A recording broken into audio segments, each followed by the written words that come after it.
now we will start our next sessions. The next sessions is best practices on artificial intelligence ecosystem, and who will chairing the session, Professor Abdulatif Al-Shammasi.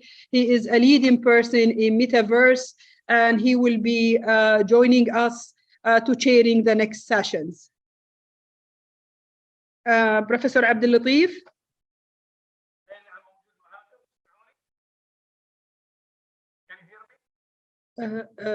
Can you let him come in the panelist?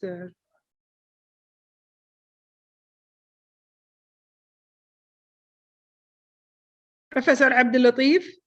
Professor Abdulatif, he doing a great job in UAE, focusing in AI and focusing in different initiatives. He will be ambassador in different international organizations, starting by UNESCO, UN, many organizations, and I think he can present himself and chairing the session. He will be leading in metaverse, and the speech today about also metaverse. He will speak and start chairing this session and starting the session by the presentation. The floor with you and the mic with you, Professor Abdulatif.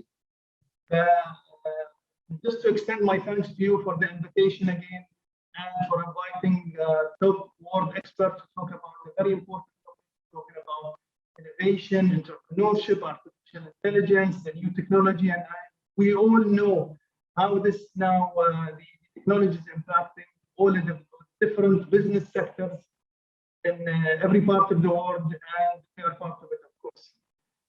If you allow me, I would like to start my presentation, or to start my session with a presentation about the metaverse, since I've been hearing many of the keynote speakers earlier on talking about the importance of preparing an education system that will support innovation, and how do we bring innovation in our schools, in our universities, and how do we have a generation or a graduates of innovators that can really contribute to the economy at the local level and at the global level. Especially, we all know today we are living in a very competitive world, so innovation is a very critical role, and part of this innovation to bring entrepreneurship forward.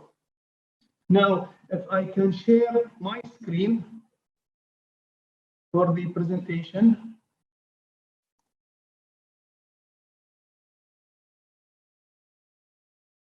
Okay, I hope you can see that. Yes, go ahead. Okay, excellent. All right, in this presentation, with bringing the introduction of innovation and entrepreneurship definitely demand and require from us to rethink education. And it is extremely critical today that we engage our students. How do we bring them on board? How do we excite them about learning? How do we bring the technology part of the tool and to think out of the box and to come up with those great ideas? Yes, we are dealing with Generation Z that they think on their own. They are very independent thinkers. They have their own ideas, and it is critically now to have an education system that supports that. So what I'm proposing here, or what I'm introducing, is the concept of metaversity. I know we've been through COVID-19 and how COVID made or accelerated, in fact, the use of technology in our education system, and we were able to implement many of the online programs and education, and to ensure that it's continuous, it does not disrupt in many countries. But I think it's time to move forward beyond just a simple online kind of education system. So what I have here on this slide, the advantage maybe over COVID-19 that impacted everybody in the education system, it brought back all of our education institutions globally at the same startup line. What I mean by that, many universities, many colleges, they start to rethink. بعد إذنك بروفيسور عبد اللطيف، يعني انت من اهم البرزنتيشنز ومن اهم الشخصيات عندنا، والكل ان شاء الله باذن الله مهم. صوتك ما زال يتقطع، يعني تروح فار اواي ويرجع لنا، بس عشان الفولو اب حق البرزنتر. يا ليت تقرب يم اللابتوب او تقرب يم المايك. اوكي خليني احرك اللابتوب. ايوه حركه لما تكون الصوت واضح، لان حرام يعني الناس تبي تسمع وتستفيد من البرزنتيشن. هل الحين افضل؟ اي وايد افضل، وايد لا تتحرك لا تتحرك. I make sure اني ما اتحرك وايد. They will do ان شاء الله. طيب it brought back the many education systems has really rethink, even universities that have a long legacy of and a reputation of hundreds of years. Now they've been rethinking about introducing or rethinking about their education system to ensure that we bring back students to the same level of excitement using the technology in more appropriate way. So that's why we moved into something called the hybrid metaversity. What do I mean by that? I will explain it in the next slide. Maybe this is a slide summarize the concept how we were pre-COVID-19 and what happened during COVID-19 and what is we are planning or what we expect to happen is already ongoing with the post-COVID-19.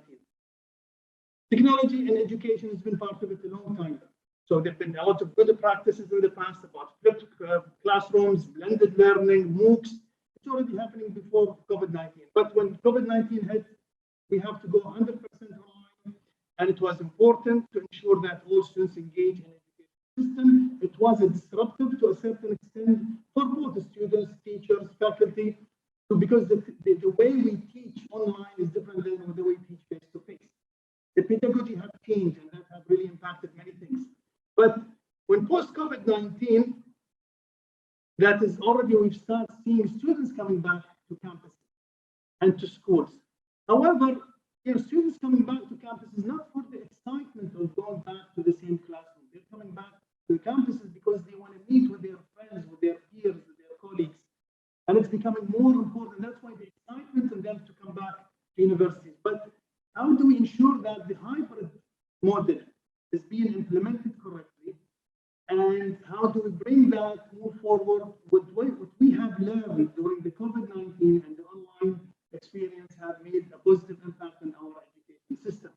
And that's why when we talk about the metaverse today, the metaverse has more engagement than a 2D Zoom connection or online communication for students, because we've seen the impact that's been happening that, frankly speaking, as an educator, we know our students did not learn a lot during the COVID-19 because of the online. Online did not discontinue education, yet it did not give 100% of what we were expecting to happen. Students were kind of switched off, they got into the Zoom fatigue and so on. But metaverse is an opportunity where we can engage students more in a 3D, and it's more interactive, it's more engagement, it's more experience.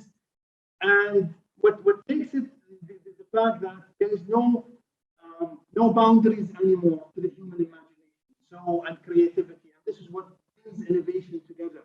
And now we can imagine what kind of a campus that we would like to build through the metaverse without any tights when it comes to financial or structural and so on.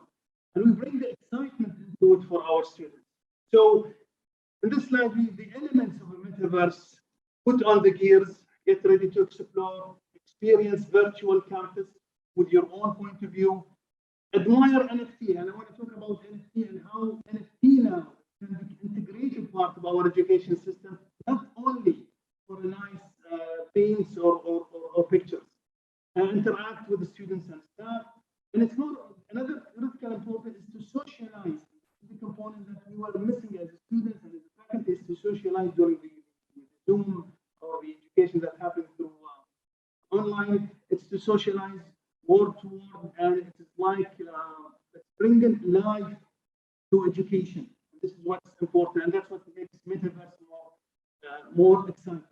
So in the world of that's why we are moving from the concept of just a university to a metaversity. And the traditional campus, we all know how the traditional campus is made. But yet, if we're talking about the metaversity, building the dream campus, that engage more in a meta class, innovation and incubator spaces, open lab space for students to engage and to discuss different ideas with their colleagues under the metaverse. Social and networking, it's more of a simulated workplace, and bringing less students, in fact, to campus, because that's one of the advantages. That students do not need to go 5 days a week, they can come less days a week. But what's important, in the metaversity, students can have both theory and work placement at the same time, because it's a simulated work environment that creates this opportunity. And there have been many good studies been made about some of the programs, some of the courses, and we've seen, like I talked about, Zoom fatigue, for example, and how the metaversities now, it's more to promote the interactive virtual world, a 3D virtual world, rather than it's a two-dimensional screen. In Morehouse College, for example, in Atlanta, they have done one of those classes, they've delivered to a VR, and they've seen how that also brings the learning outcomes to a higher level for students. They have measured that, and you have at least 10% of improvement on the grade point average for students engaged in such classes. So the Dream Campus is more receptive for our learners, more receptive for our students. Students are more excited, and there's many examples already happening, by the way. So, for example, complicated inorganic chemistry can be delivered more often with a 3D virtual or through a VR or an AR type of setup. Cadaver lab subject, for example, where students can release the human body more interactively, and I think that's also another advantage. So, it also gives the metaverse, brings people representation in a different way through avatars, through kind of imagining how to bring learning to experience the students learning in a different way, in a more excitement way. And it's also a dramatically social experience. So it's giving them the internship and teaching theory at the same time, at the same class. There are many good examples that we can talk about that. So, and let's move us to the concept of part of the metaverse. What makes it different today? It's a Web3 base. It's a blockchain. So the ownership of users, all of them is maintained. So everything that is done, all the contributions of students, faculty, into the Web3 through a metaverse is still owned by them, by students. And that's why you bring the ownership part of it in place for the metaverse. So that's why you've seen today, for example, NFT, where we have seen any unique, replicable kind of work, artwork is being sold. And most of the NFTs are cryptographic assets, because it's based again on a blockchain, and you can have the ownership and you can sell this ownership to another interested.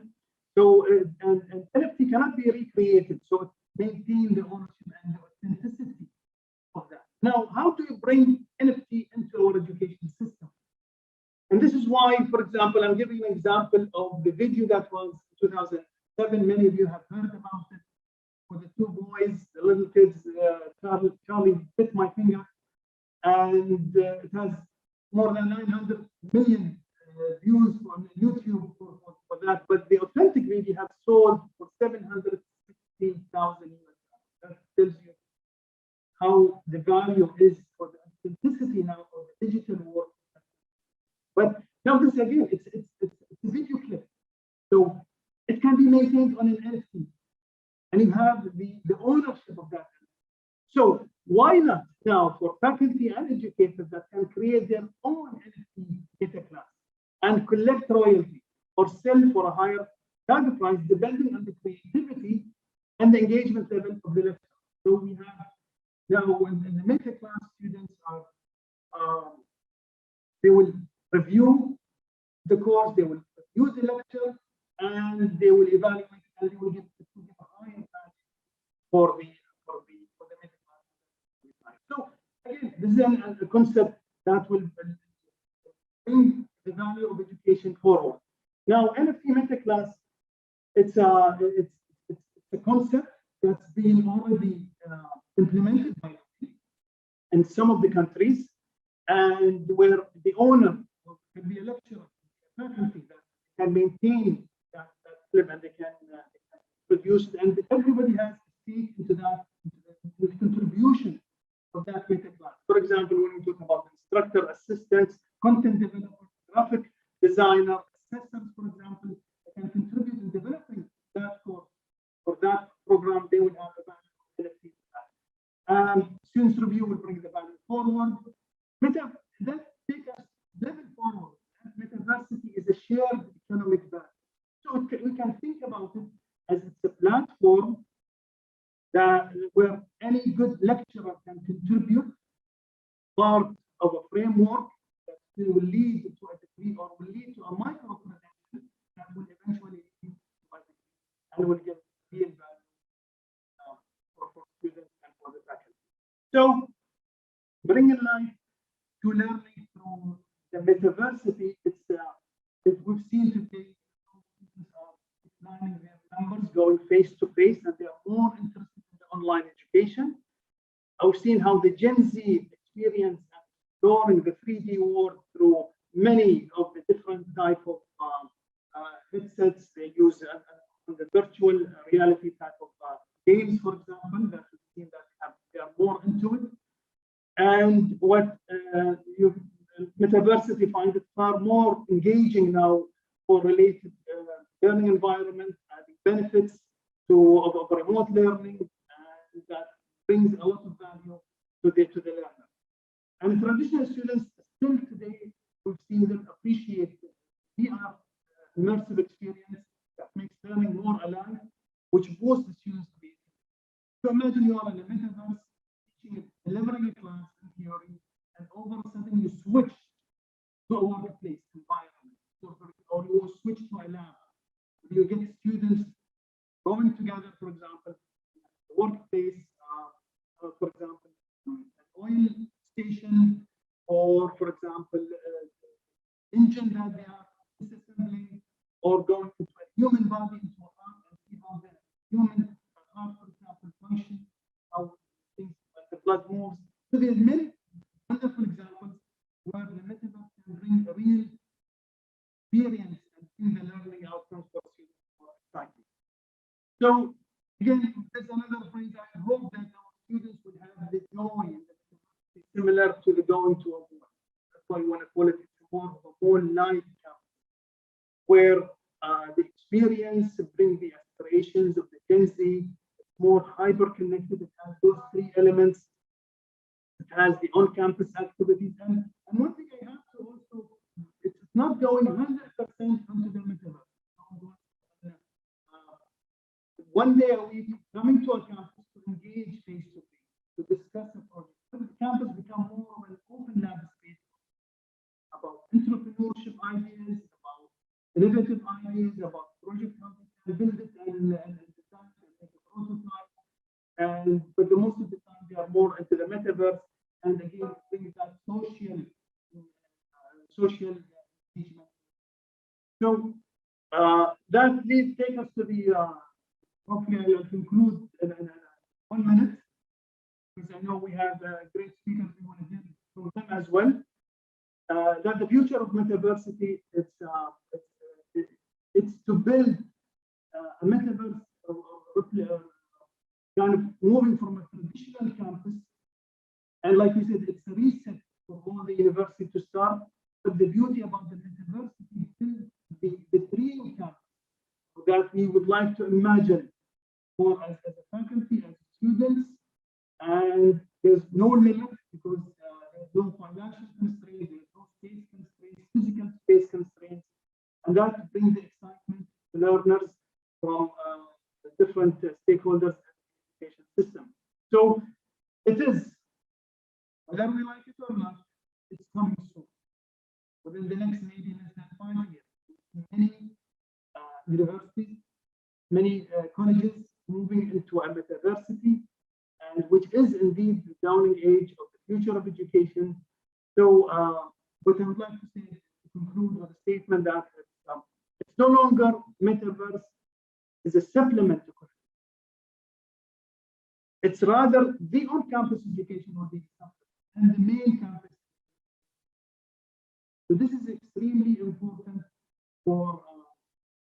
So we need to think together. There have been many good initiatives that's happening globally, different types of programs, different universities, different countries, taking that initiative, but to have a more of a bigger platform, building a metaversity that the campus, all those activities through meta class, NFT classes, engaging students in 3D virtual mode, I think it's time that will happen. So with that being said, I will stop here, and unless we have any comments, so we can move to the next speaker.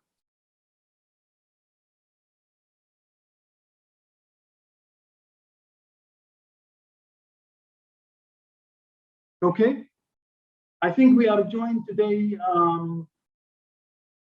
by Dr. Osama Abu Khair. He's joining us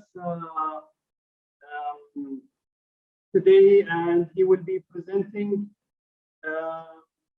quickly, just a quick brief. He's from the he's the CEO of Taki Health in UAE, and he has a rich experience coming from the healthcare system about technology, implementing technology, and we would like to hear about the best practices in artificial intelligence ecosystem. From the healthcare point of view, I've already talked about the education system. Maybe Osama can shed light more on the healthcare. Please go ahead, Dr. Unmute. Dr. Osama, unmute. Yes. Is that better now? Yes. Okay. Thank you, Professor, for the introduction, and thanks for the amazing session. It's truly inspirational indeed to work on this metaversity. So best of luck of that, and hopefully, inshallah, that this can be materialized and pushed forward. Yes, my name is Osama. I'm actually having almost like 10 minutes of discussion with you. So I have a back of the slides, but honestly, I was just like, maybe it's just better to just have this conversation going on like this.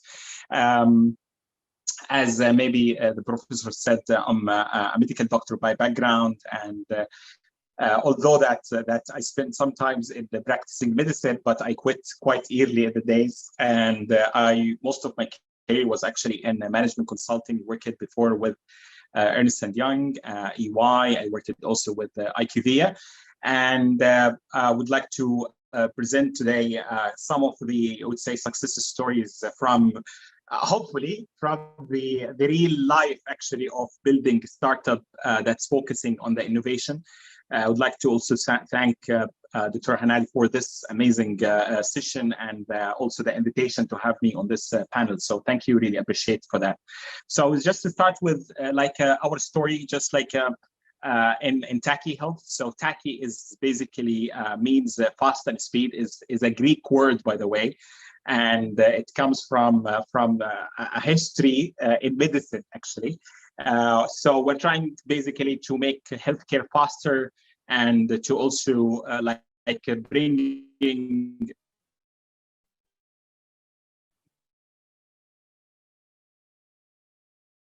kind of disruptive technology care. We are also considering actually the journey in September 2018. That was in Delaware, in the US, and that's where we still incorporated up to today.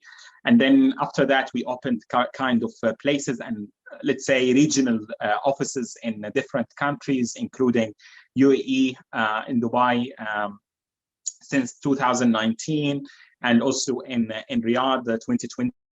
And also in Cairo, and most recently in London in the UK. So as a company, we are working on a very complex area that really the AI, we believe that the AI is solving a problem in it, which is the interaction between payers to providers, or how the financial cycle and the clinical cycle is going in the backside of the healthcare system.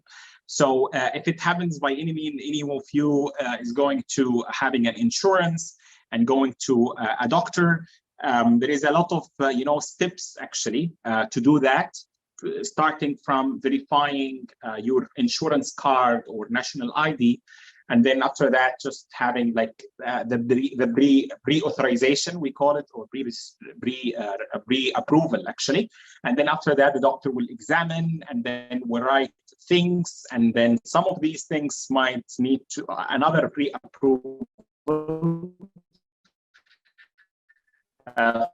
For example, you might find people waiting at the pharmacy from the insurance company for the medication that has been prescribed by the doctor, and then after that you might pay part of that, but there is a major part of it coming from the insurance.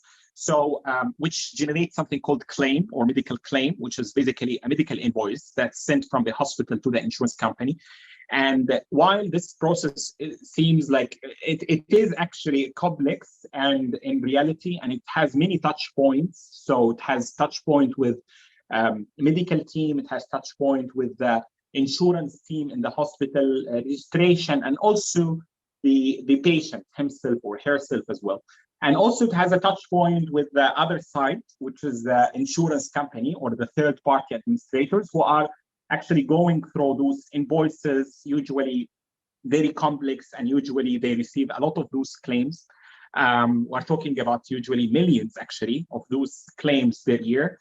And the only way to verify and to audit actually is to have like a kind of people and systems in place to make sure that the patient has received a good care, right care, and there is no over-utilization, or something known in the industry as a fraud, waste, and abuse, FWA, which unfortunately is counting for up to 30% actually of the medical invoices, and the medical claims are subjected to some sort of error.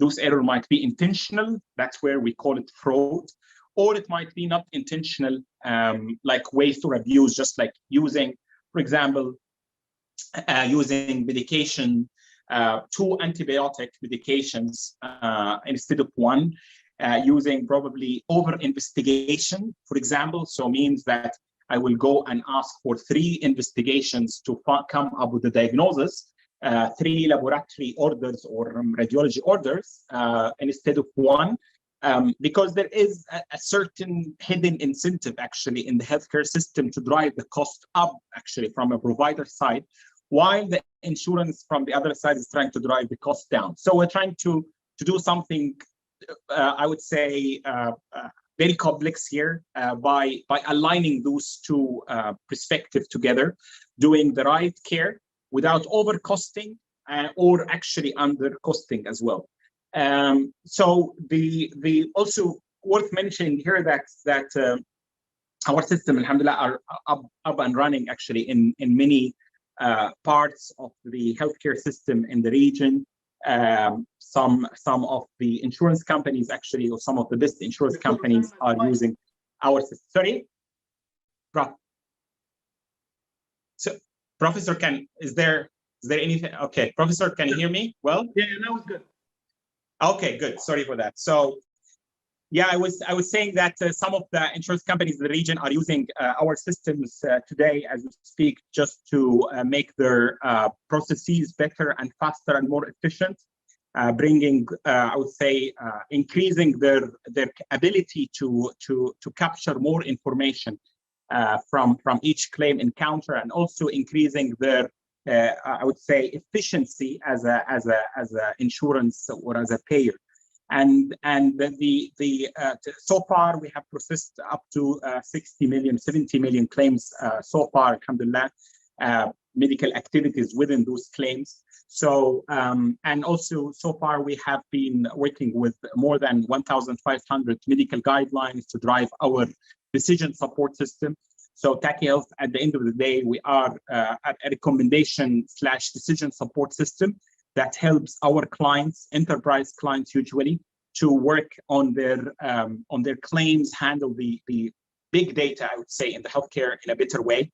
And we are bringing, I would say, efficiency, and we're bringing also cost reduction to our clients while adding value actually to their operations as well. We are very focused on the medical part actually of the claims, because the claims in general are having like multiple aspects actually. We are much focused, laser focused actually on the medical part. That's where we excel as a company. And that brings us to another part actually of building an innovative company here and sharing our experiences, where the team is actually a key success factor. Gathering the right team actually to build the right product and the right company, or the right startup, or not yet a company. The right startup is extremely important. So in TachiHealth, we believed in the multidisciplinary aspects actually of the innovation.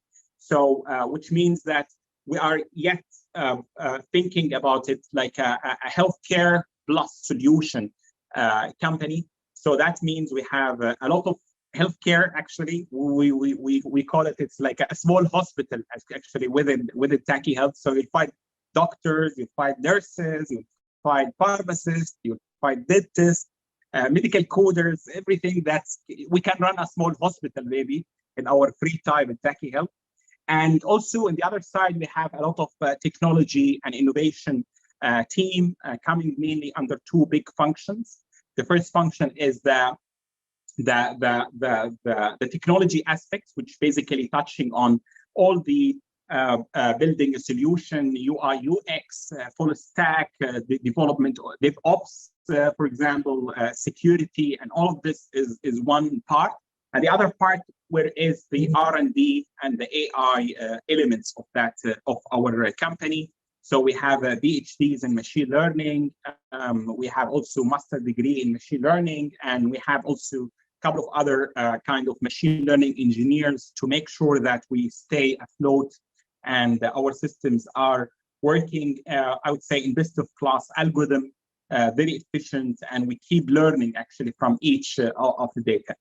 The major, I would say, shift that we have seen, and that's very important in the region, to be honest, in the Middle East and North Africa, is that there is a paradigm shift in the healthcare, especially after COVID-19. So the policy makers, they found out that if the population health got compromised, all other economic activities will be compromised as well. So that means there is more interest and more, I would say, willingness and more budget and more resources is putting into place to transform healthcare. We have seen that actually happening live in UAE and in Saudi Arabia, in Kuwait, in Oman, in Egypt, and we are happy and very proud actually of this transformation and movement. Which unlock new potential of data exchange, healthcare innovation, bringing wider spectrum of research and innovation to the healthcare ecosystem, and also drive, I would say, the next generation of solutions. So I think healthcare in general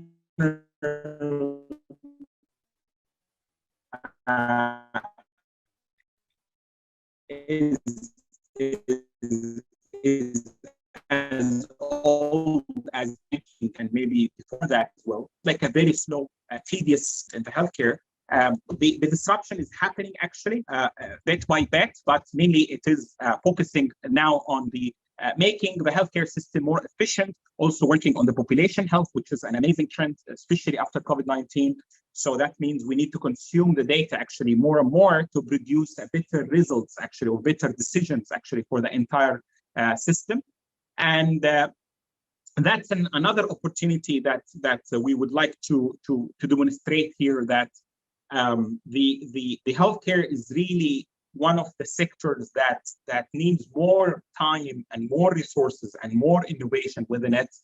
Healthcare is one of the as I said, the sectors wants transform it, it will transform every part of the economic activities actually in the economy, right? To produce a better GDP and healthier population will be more productive as well. So last part that I wanted to discuss actually is that also healthcare is heavily regulated. So the innovation from one side and the regulation from other side is always like opposing kind of forces to some extent. And we also as a company and as I would say as a founders and co-founders, we're really thinking thoroughly about that. So you always need to stick to the country related regulations and rules in healthcare. You need also to talk to regulators sometimes to make sure that you are aligned with their ultimate goals. There are areas might be gray zone, for example. So you need also to talk about those gray zones as well. There are there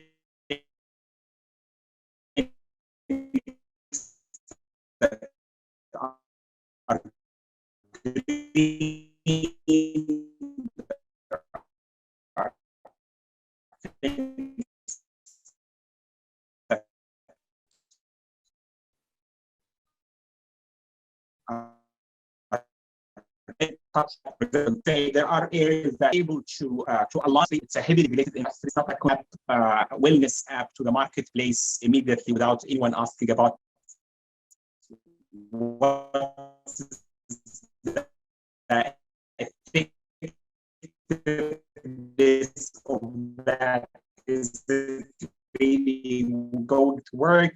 So touching actually abide and follow actually our own experiences. We were always willing to listen, willing to adopt a new technology, and even perform kind of experiments and piloting. And that's just something amazing actually that we have seen also in our own experiments and time in the region so far.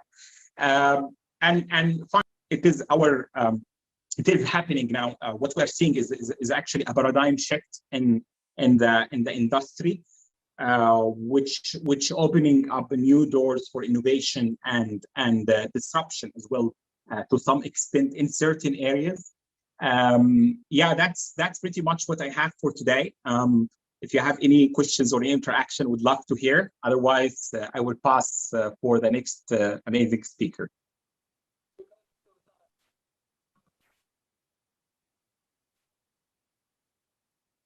Professor, you are muted, by the way. Prof, you are muted. The mic. Can you hear me now? No? Okay. Well, thank you, Dr. Samuel, for introducing Taki and talking about different examples of AI and technology. Although we wanted to hear kind of a specific example from your side, what do you think is an example you want to conclude with that you see it as I know there's many applications of AI in healthcare systems, but can you give us one of the things that comes to your mind that is really making an impact and you are proud of Taki that have introduced it? Yes, Professor, I'm having some troubles actually hearing you, but I think I got the idea that one applications, I would say, of the AI that's successful. Is that right? Okay, great. So I got it right then. So I think in the wide array of AI application in healthcare, we were actually very interested early in the days. That was maybe 2019 when we started in the imaging part of the healthcare. So you know the medical images, the radiology images, the pathology images are produced each day with thousands actually and millions as well across the globe. And honestly, the AI is performing very well with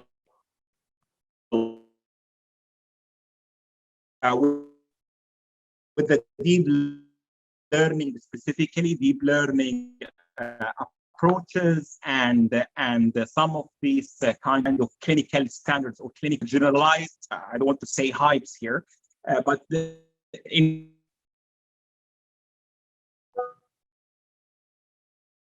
certain areas, we are able really to achieve a very good, I would say, stand case with the deep learning model. Another important part, which is an amazing area as well, is the large language models, the natural language processing. We had witnessed a revolution, I would say, in the natural language processing and the ability of the computers and the machines to understand our own language,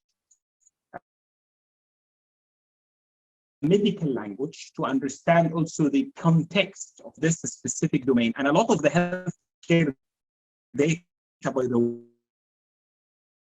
way, today, if you think about it, it's not structured by any means. It comes in talking to a patient or actually writing a chart summary. Those information are not information, but they are not in a tabular format. So the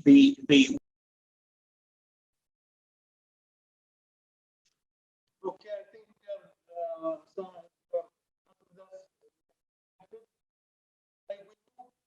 we'll move forward now to the next speaker. Unfortunately, Sheikh Mohammed Sabah is not available to join us now. And shukran again. Thank you, Dr. Osama. We have to, the bandwidth is going low. That's why it got disconnected. So we will be joined by the next speaker, Lloyd Richard. He is from Cocoa Institute, Florida. He's been served as the CEO with the Cognitive Big Data System Incorporation, and he has a long experience AI with computer vision technology startups. I give you an email to add it as a. So we welcome Lloyd Richard to join us. Please go ahead. Good. Hello, everyone. I'm Lloyd Richard from Pensacola, Florida, and I'm excited to be participating in this event. I've enjoyed it so far, and I wanted to share a little bit of my experience from a founder's standpoint and leveraging the AI ecosystem. I had the opportunity to work at the Air Force Research Laboratory and for almost 27 years and got to manage a lot of technology, and AI was definitely the most significant technology we work with there. And so I'll just go ahead and get started.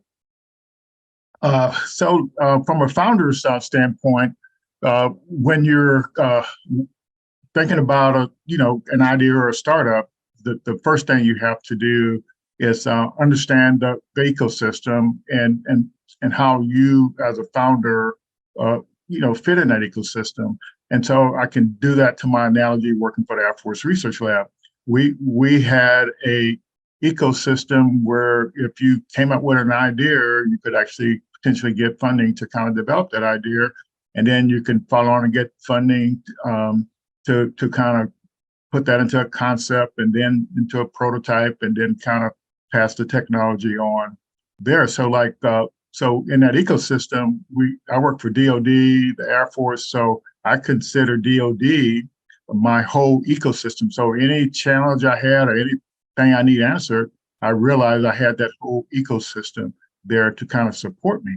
So as a startup founder, I retired about a little over 10 years ago, and I got into this startup stuff, and I found you had to kind of think of the startup world, and if you're developing a product or service based on AI, you kind of had to think about the ecosystem and how to take advantage of it. And so this chart here on the left, like as a founder, you have to develop that mindset in order to leverage all these resources in the ecosystem. And so if you don't learn the best practices and develop the skills, you can't actually unlock these resources out here. So it's kind of, that's important to the mindset. And so you have to also think of it in terms of a global aspect as well, and where your startup idea fits into this whole ecosystem. And I want to show you a couple of three different charts from different organizations throughout the world, and they all look at the startup cycles, development cycles in different ways. And so this is a good one from the Startup Commons. And so it shows you that everything starts, before you actually launch a product out on the market.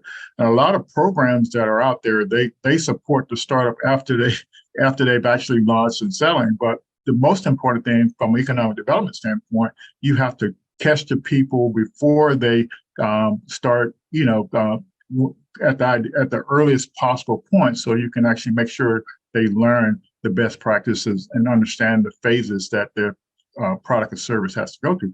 Here's another look from Lean Stack, and I like this approach because I've heard some earlier presentations.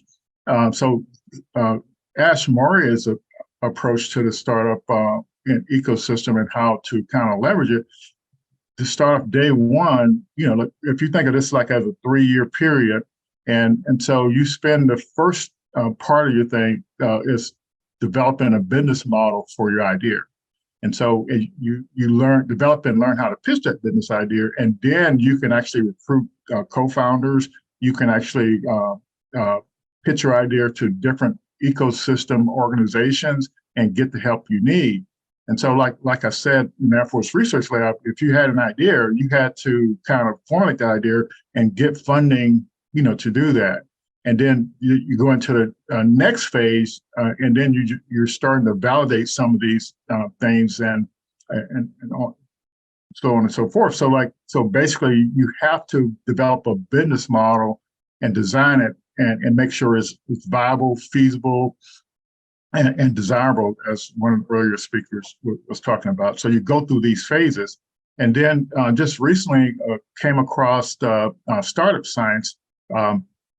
They're a new training organization, but the founders, they've actually been through 14 exits, and so they look at the founder's journey slightly different. But all of these three approaches in viewing the startup ecosystem and taking advantage of the resources that are out there. So interesting thing about this approach is you start off with the vision.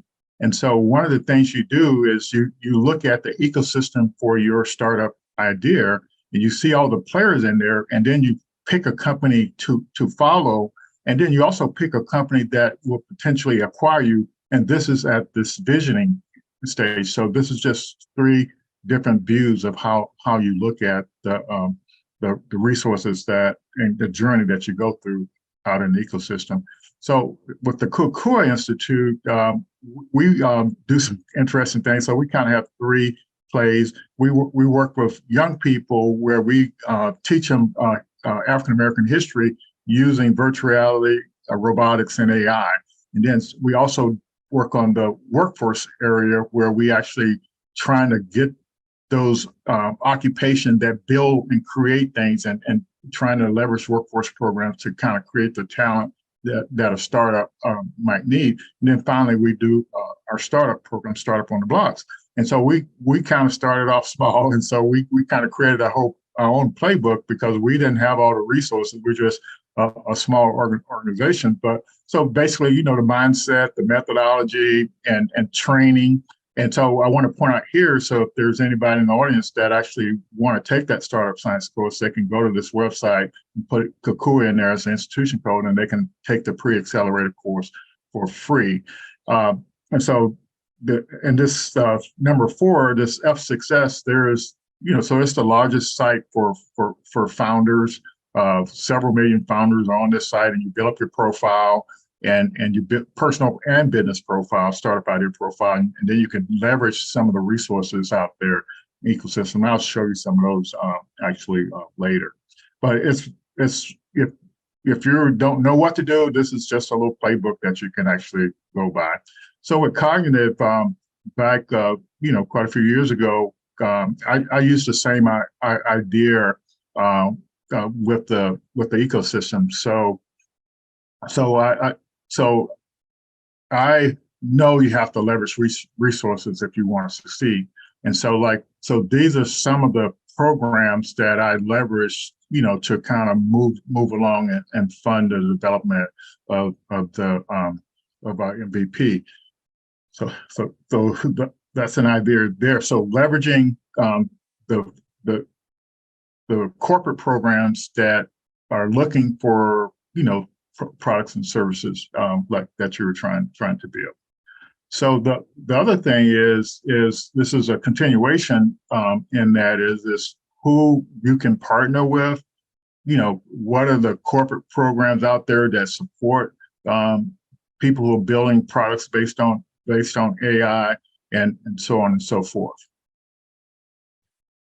So so surprisingly, it's not really surprising. So when you're thinking about the ecosystem, what's out there to help me to move forward? And so if you're a startup founder, you ask the question, what are the programs out there for startups? So if you just Google that, you're going to find all these different programs out there. Every company, most companies, major companies have the in-kind program where they either give you money or in-kind services if you're a startup. And so just to kind of name a few, and I like the Microsoft program. They redid their program earlier this year. And so they have a program if they'll give you some certain amount of in-kind services if you're at the idea stage. Then if you kind of do that a little further, they give you a little bit more. Go a little further, they give you a little bit more. And so that's the way these ecosystem programs work. So Google will actually help you, and they will, I think it's spent up to like $2,500 in addition to giving you up to $100,000 in cloud credits. They'll help you with your idea, provide a consultant, or either they will do it too. So most of these programs, I put this imagination engines in here because my partner, Dr. Stephen Thaler, he's created some AI technology, some IP that's licensable, but he uses a much different approach than all these major players. So I just wanted to make sure people were aware of that. And so with Cognitive, we had the opportunity to do this pilot thing with Avis Budget and British Petroleum. And they had a use case where they were going to have BP had a use case where they had all these autonomous vehicles. They were thinking in the future, and they said, well, how are we going to understand when the vehicle goes out and comes back to the fleet, how much damage does that vehicle have on it? And so they wanted an automated approach to be able to figure that out. So we did a Avis Budget join in, and they said, well, we can apply this approach to our rent-a-car thing. So the idea is a rent-a-car is leaving, and when it returns, you want to be able to automatically detect the damage on the vehicle. So my partner, Steve Staller, Dr. Steve Staller, we had to actually come up with an approach to kind of how do you do it. And they were specifically looking for quarter size damage, the size of a quarter. They wanted to know what, and so we were able to do this experiment and show that we could actually detect a dime-sized damage. So the experiment, I heard somebody talk about doing all these experiments earlier. So the experiment that we came up with was, passing a model car through two cameras and developing a memory of the vehicle. And then so when it came back, we could actually use that artificial neural network as a filter to kind of determine what damage was actually done on the vehicle. And so this is the artificial neural network that we use. And so it's a technology called a standard-based GMF. And so what's interesting about the GMF is it's an artificial neural network. Whatever you put in, you try to recreate it, on output. And so the deal is that it has several modes you can use this GMF in. And so in our video surveillance play, we run it in a training mode and a filtering mode at the same time. So in this particular application, we started off in a training mode, and then when the vehicle returns, we switch it to a filtering mode. And so the unique thing about this stand-based technology is that it's instantiated, and as the vehicle is coming through, it automatically trains by itself, no human intervention, and it develops a model of the vehicle in less than a minute, like 96% accuracy, and it trains 44.3 million weights in less than a minute on a desktop PC. And so that's an example of this stand-based technology, and I don't know of any other company that can automatically train something in that short of a period of time on a PC type platform. So these are some of my thoughts. So you have to develop that mindset and how to take advantage of the ecosystem, learn the best practices, and understand that it's a journey, and there are a lot of if you realize that there are companies, there are people, mentors, everybody's out there, and they're willing to help you no matter which stage you're at, if you're at the idea stage or so on and so forth. And so I also suggest some of the technologies that Dr. Thaler have. They're actually unique because they automate the process of actually building a neural network, and there's several configurations that are very, very, very useful. That's it. If anybody got any questions, I'll be glad to answer them. I can't hear you. I'm trying to raise my voice and use my teacher voice. Well, thank you. Okay, that's good. Okay, yes. Thank you for the very insightful presentation. Now, you have a very long experience, entrepreneur, bringing innovation ideas forward.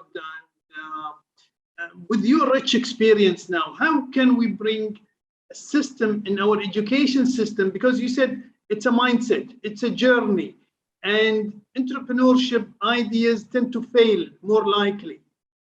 And it does not succeed from the first time, second time, could be the third time. Yes, but yes.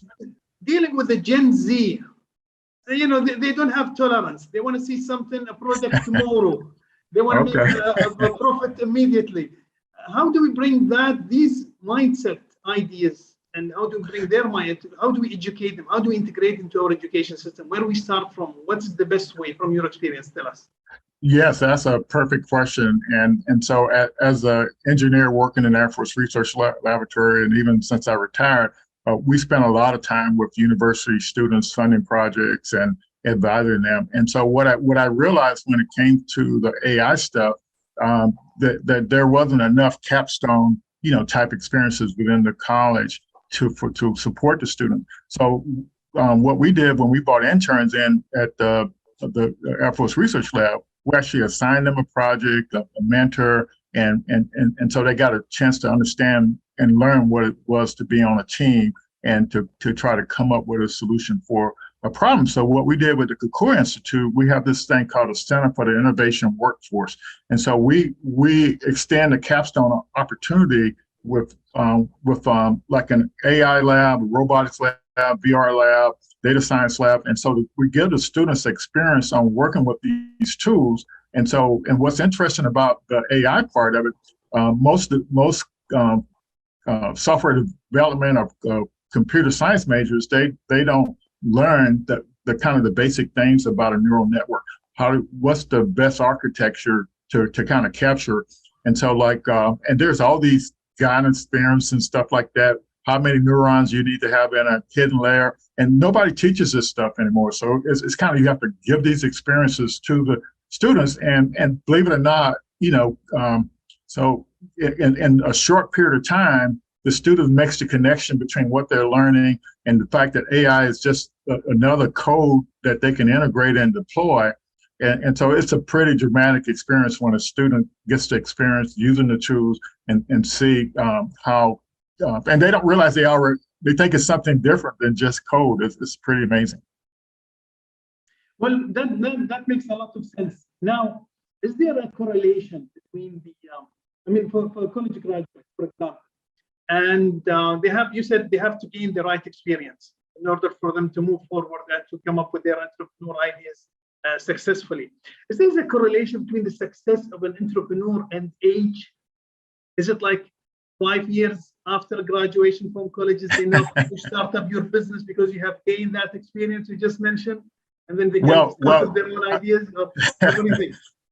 Yeah, that's a very deep question, and we started the startup program a couple of years ago, and it's amazing the difference between young people and older people in this particular arena. I think you had a chance to influence the younger people a lot easier than you do the older people, because it's hard to, if somebody's learned a certain thing for all their life and now you're going to try to destroy what they've learned and show them that that's not the approach you take. It's difficult to change those neurons in a person's brain to say that, well, if I got an idea, I want to go out, I need to go out and borrow some money, I need to go out and get a loan or whatever, but it's just an idea. It has no value. How are you going to get some money? But then to tell those older people that you can pitch your idea and bring it and sell some people to be co-founders and all this stuff.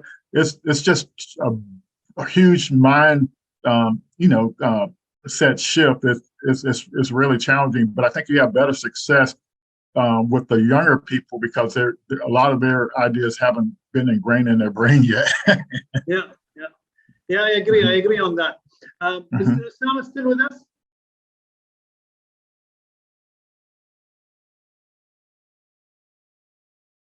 Okay, he's not with us.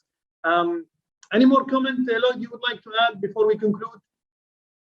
Yeah, well, in general, I think having the idea, like if you want to be a founder, and my definition of a founder is that the minute you start working on an idea, you're a founder.